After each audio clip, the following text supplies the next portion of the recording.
पाते पाते नरेंद्र भाई से और मुझसे दिखाने वालों ने पूछा कि आज कौन से कार्यक्रम हुए, और इसके बाद भी कोई कार्यक्रम है। मैंने ही उन्हें उत्तर दिया। मैंने कहा आज कार्यक्रम तो 3 और भी थे, लेकिन मैं मानता हूं कि आज के मेरे कार्यक्रमों में सर्वाधिक महत्वपूर्ण कार्यक्रम ये अभी का है।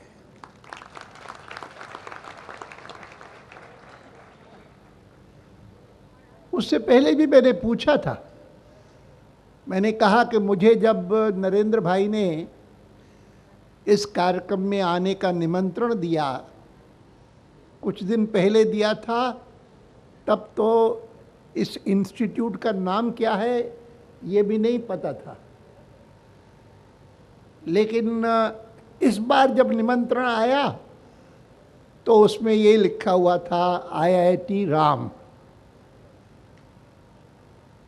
अब IIT तो एक प्रसिद्ध नाम है, और इसीलिए मैं जब सुधीर जैन जी को सुन रहा था अभी, मुझे लगा कि अब तक विश्व भर में लोग अगर किसी शैक्षणिक संस्था की मान्यता करते हैं विश्व भर में, तो वो वही संस्था है जिसके प्रमुख यहाँ गांधीनगर में सुधीर जैन जी हैं। और IIT का मतलब है कि अब तो जो कुछ भी हिंदुस्तान में श्रेष्ठतम शिक्षा प्राप्त करनी थी वह उन्होंने प्राप्त कर ली, और अब तो उनको इस शिक्षा का लाभ देश को देना है, या अगर विश्व में कहीं और जाते हैं तो उन स्थानों को या उन संस्थाओं को देना है। और इसीलिए मैं बता रहा था कि मैंने जब देखा कि वो जिस संस्था का लोकार्पण करने के लिए नरेंद्र भाई ने मुझे आमंत्रित किया है उसका नाम है IIT राम। मैंने कहा IIT का भी महत्व है देश भर के लिए, और राम का तो मेरे लिए विशेष महत्व है।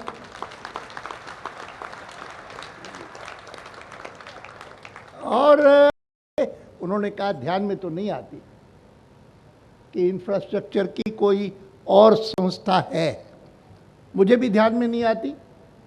और इसीलिए मैं मानता हूं कि इस प्रकार की संस्था का श्री गणेश करके गुजरात ने, नरेंद्र भाई ने अपनी एक विशेषता का परिचय दिया है कि वो पूरी देर चिंतन करते रहते हैं कि मैं इनिशिएटिव कौन सा ले सकता हूं। नई चीज जो न हुई हो, किसी और स्थान पर न हुई हो, वह गुजरात में मैं कैसे करूं।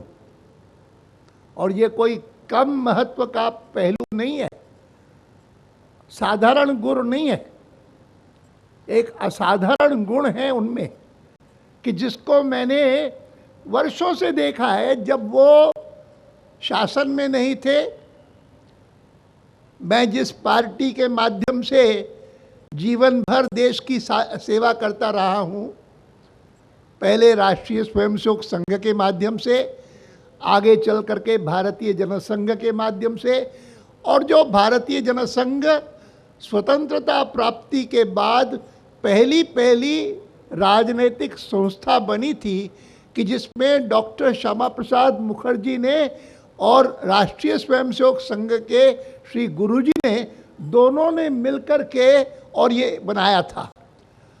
और जो भारतीय जनसंघ आज भारतीय जनता पार्टी के रूप में कार्य करता है।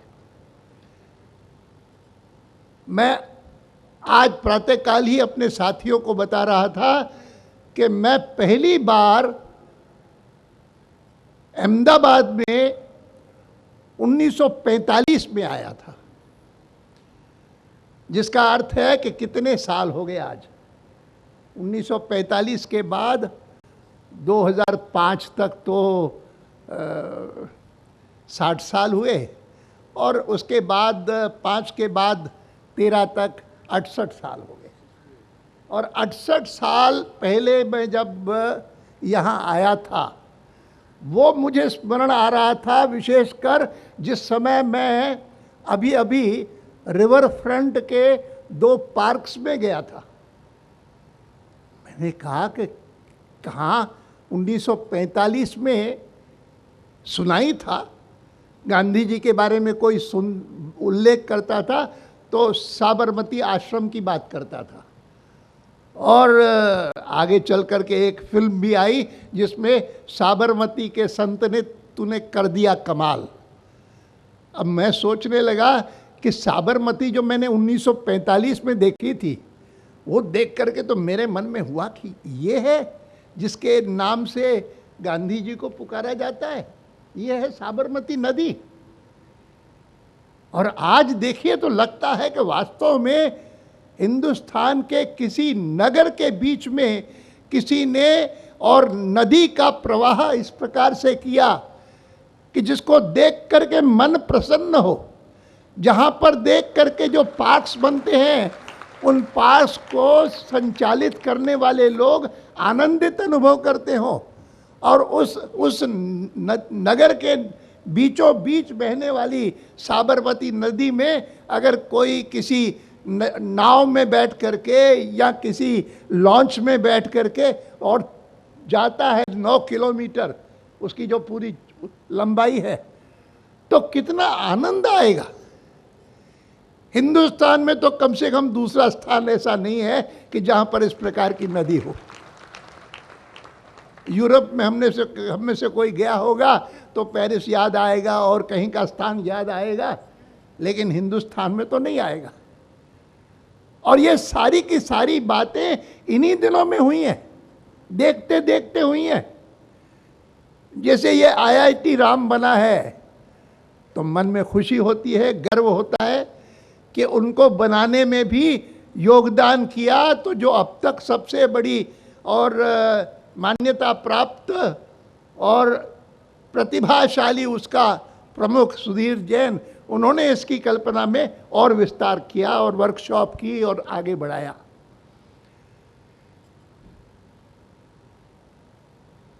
मेरी उम्र रहने में होने के कारण मुझे स्मरण आता है अंग्रेज के शासन का। लोगों को बहुत कई बार कल्पना नहीं होती। लोग समझते हैं कि अंग्रेज तो अच्छे लोग थे, भले लोग थे, अच्छा शासन करते थे। मैं जानता हूँ, मुझे स्मरण है अच्छी तरह से, मैं पहली बार 46 में जब नागपुर गया तो जो ट्रेन वहाँ जाती थी, जो कि जिसको आज सेंट्रल रेलवे कहा जाता है, उस ट्रेन का उस समय नाम हुआ करता था GIP रेलवे, सेंट्रल रेलवे नहीं था। और GIP इस नाते था कि उसका फुल जो नाम था वह था ग्रेट इंडियन पेनिनसुलर रेलवे। मैं पहली बार गया था उस ट्रेन में और उस कारण देख करके हैरान हुआ कि जितनी चीज़ें वहाँ पर थीं, जैसे टॉयलेट में अगर नलके थे, टॉयलेट में एक आईना लगा हुआ था, कंपार्टमेंट में गद्दे थे, तो उन सबके ऊपर GIP नहीं लिखा था, GIP रेलवे भी नहीं लिखा था, मोटे अक्षरों में लिखा था स्टोलन फ्रॉम द GIP। आप सोचिए, मैं उन दिनों में भी उसका उल्लेख करता था। 1945 के बाद से लेकर के मैं कहता था कि अंग्रेज हम पर राज करते हैं, इतना ही नहीं तो अंग्रेज मानते हैं कि ये लोग हीन लोग हैं, चोर हैं प्रकृति से। अगर कोई ऐसी चीज़ लगी कि ये आईना लगा हुआ है, अच्छा है, बड़ा है, तो उसको उठा करके अपने घर ले जाएंगे और जा करके घर पर लगाएंगे, तो अच्छी बात ये होगी कि उनके घर पर आने वाला जो है वो देखे लिखा हुआ वहाँ पर स्टोलन फ्रॉम द GIP। हीनता का भाव मन में होता था, ह्यूमिलिएशन होता था कि ये कैसा शासन है हमारा, जितनी जल्दी इस शासन से हम मुक्त हो जाएं उतना अच्छा होगा, ये मन में इच्छा होती थी। मैं इस बात का उल्लेख इसलिए करता हूं कि उस शासन से मुक्ति पाने का एक उद्देश्य, और जो प्रमुख उद्देश्य था वो ये था कि इनसे मुक्ति पा करके हम स्वाभिमान के साथ जिए, राष्ट्रहित को आगे बढ़ाएं और सबसे बढ़कर के हिंदुस्तान की जनता को अच्छा शासन दे, ईमानदार शासन दे, सुराज्य दे। और ये कल्पना कार्यान्वित करने के लिए ही भारतीय जनसंघ का निर्माण हुआ, जो आज भारतीय जनता पार्टी के रूप में कार्य कर रहा है। और आज मैं गर्व के साथ कह सकता हूं कि हां, केंद्र में तो हमारी सरकार एक ही बार आई। 6 साल तक वाजपेयी जी हमारे नेता थे, 1998 से लेकर के 2004 तक। प्रदेशों में कई बार आई, कई स्थानों पर आई, और विगत 20-25 सालों में तो जिस प्रकार से गुजरात में हमारे शासन ने और नरेंद्र भाई के नेतृत्व में जिस प्रकार से काम किया है, आज उसकी भूरी भूरी प्रशंसा देश में ही नहीं, देश विदेश सब जगह होती है। बहुत खुशी होती है। और उसकी व्यवस्था में इस प्रकार की संस्थाओं का बहुत बड़ा हाथ है कि जहां इंफ्रास्ट्रक्चर कितना अच्छा होना चाहिए इसकी चिंता की जाए, इंफ्रास्ट्रक्चर इंजीनियरिंग की भी चिंता की जाए, तो इंफ्रास्ट्रक्चर मैनेजमेंट की भी चिंता की जाए। वाजपेयी जी के साथ काम करने का मुझे सौभाग्य मिला, और मुझे याद है कि शुरू में ही जब सरकार बनी तो आर्थिक क्षेत्र में सर्वाधिक महत्वपूर्ण बात क्या है, इसको सोचा तो वाजपेयी जी ने कहा कि सर्वाधिक महत्वपूर्ण बात है कि हिंदुस्तान का इंफ्रास्ट्रक्चर बढ़िया हो, और इंफ्रास्ट्रक्चर पर पूरा जोर डाला, सारा का सारा जोर उसी पर डाला। लोग आकर के कहते थे कि हम विदेशों में जाते हैं तो विदेशों में सड़कें इतनी अच्छी हैं, इतनी बढ़िया है, हिंदुस्तान में क्यों नहीं? वाजपेयी जी ने कहा हिंदुस्तान में भी हो जाएंगी। और वो सब जितना काम हुआ उस समय, उनमें सर्वाधिक महत्वपूर्ण इंफ्रास्ट्रक्चर का काम था। हाँ, ये बात ज़रूरी है कि क्योंकि भारत सुरक्षा के लिए भी हमेशा चिंतित रहा है, इसीलिए सरकार बनते ही, सरकार बनी 1998 के फरवरी में, और मई का महीना भी बीतने नहीं दिया कि एनडीए की सरकार ने वाजपेयी जी के नेतृत्व में भारत को एक अणु शक्ति बना दिया पोखरण में, और अणु विस्फोट करके, और हमने एक भारत को एक ऐसा स्थान दिया कि जिसके कारण विश्व भर में उसका आदर होने लगा। अमेरिका का अपना कानून है कि अगर कोई देश एटॉमिक वेपन बनाएगा तो अमेरिका उसके खिलाफ इकोनॉमिक सैंक्शंस लगाएगी। उन्होंने तुरंत इकोनॉमिक सैंक्शंस लगाए। और मैं इन दिनों में अनेक बार कहता हूं कि 6 साल तक वाजपेयी जी का शासन रहा, एक सबसे बड़ी उपलब्धि थी कि आम आदमी के लिए आम चीज़ों की, आम वस्तुओं की कीमतें नहीं बढ़ने दी, बावजूद इसके कि उस समय इकोनॉमिक सैंक्शंस हम पर लगा करके अमेरिका ने हमारे लिए बहुत बड़ी दिक्कत पैदा कर दी। बावजूद इसके कि स्वतंत्र भारत के इतिहास में 1947 से लेकर के आज तक कभी इतना भयंकर भूकंप नहीं आया जैसा उस काल में कच्छ में आया। बावजूद इस बात के कि अनेक ऐसी दिक्कतें छोटी छोटी पग पग पर आती थी, लेकिन महंगाई नहीं बढ़ने दी, महंगाई को रोके रखा, सुरक्षा के ऊपर कोई संकट नहीं आने दिया। इतना ही नहीं तो आज देखिए कि एक राज्य है जहाँ पर रहने वाले बहुत सारे लोगों की इच्छा है कि ये राज्य बनना चाहिए। वो बनाने के लिए क्या हो रहा है? कहते हैं कि वो राज्य बनाने के लिए और केंद्रीय सरकार वहाँ पर राष्ट्रपति शासन लागू करेगी, क्योंकि बिना राष्ट्रपति शासन लागू किए हुए उन्होंने जो घोषणा की है उसको कार्यान्वित करना संभव नहीं होगा। इतना उद्यम होगा। अभी भी पिछले इन 4-6 महीनों में जब से लेकर के इस बात की चर्चा हुई है कि तेलंगाना राज्य बनेगा, आंध्र में पता नहीं कितने लोग मर गए हैं, कितने लोगों ने आत्महत्याएं की हैं, बहुत कुछ होता रहा है।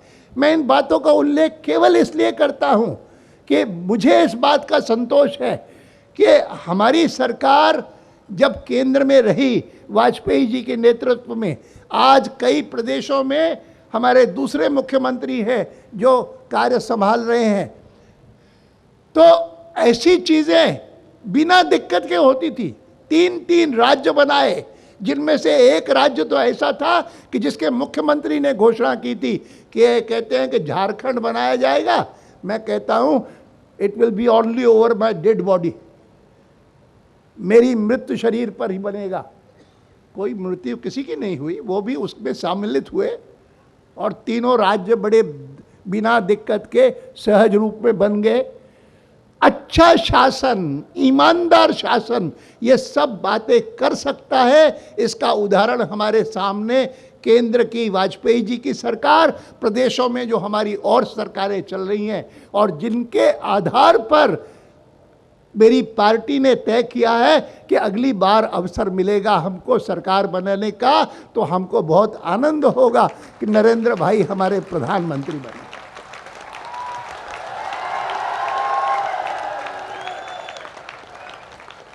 मैं इन बातों का उल्लेख इसलिए करता हूं क्योंकि मैं समझता हूं कि इस प्रकार की संस्थाएं बनाना, इस प्रकार के संस्थानों का निर्माण करना और जिसमें जितनी चीज़ें देश को उन्नत कर सकती हैं उन उन्नत करने वाली चीज़ों का प्रशिक्षण दिया जाए, दुनिया भर के लोगों को उसके साथ जोड़ा जाए। ये जो कल्पना की और बता रहे थे सुधीर जी, ये सारी बातें बहुत उत्तम है और मैं विश्वास करता हूँ कि इस दिशा में बढ़ते बढ़ते, मैं तो हमेशा कल्पना करता था कि भारत स्वतंत्र होगा तो स्वतंत्र होने के थोड़े दिन बाद ही, कुछ ही दशकों बाद ही हम दुनिया के देशों की पहली पंक्ति में खड़े होंगे।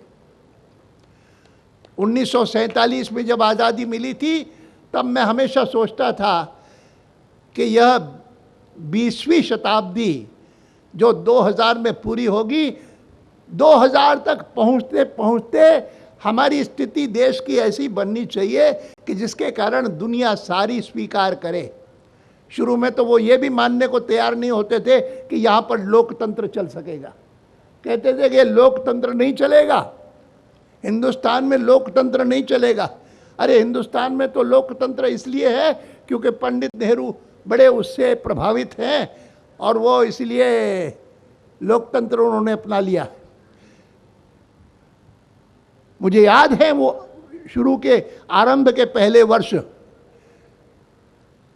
ये चर्चा कम होती थी कि नेहरू जी के बाद कौन आएगा, हु आफ्टर नेहरू, इसकी चर्चा ज़्यादा नहीं होती थी। सबसे ज़्यादा चर्चा इस बात की होती थी व्हाट आफ्टर नेहरू। नेहरू जी जब नहीं रहेंगे तो क्या होगा, क्या भारत में लोकतंत्र बचेगा। नेहरू जी गए कई साल हो गए लेकिन लोकतंत्र है।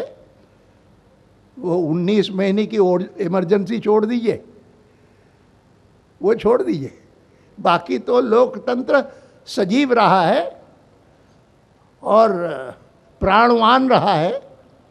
हर 5 साल बाद चुनाव होते हैं और सरकारें बदलती रहती हैं, लेकिन हाँ फिर भी ये बात माननी पड़ेगी कि 47 के बाद 53 साल बीत जाने के बाद भी भारत गरीबी नहीं मिटा सका, निरक्षरता नहीं मिटा सका, महिलाओं की सुरक्षा नहीं कर सका। और ये जो कमियां हैं मैं मानता हूं कि धीरे धीरे करके कम होती जा रही हैं, कम हो रही हैं। कम से कम मेरी पार्टी, मेरे सहयोगी, ये सब इस दिशा में पूरी ईमानदारी से कोशिश कर रहे हैं।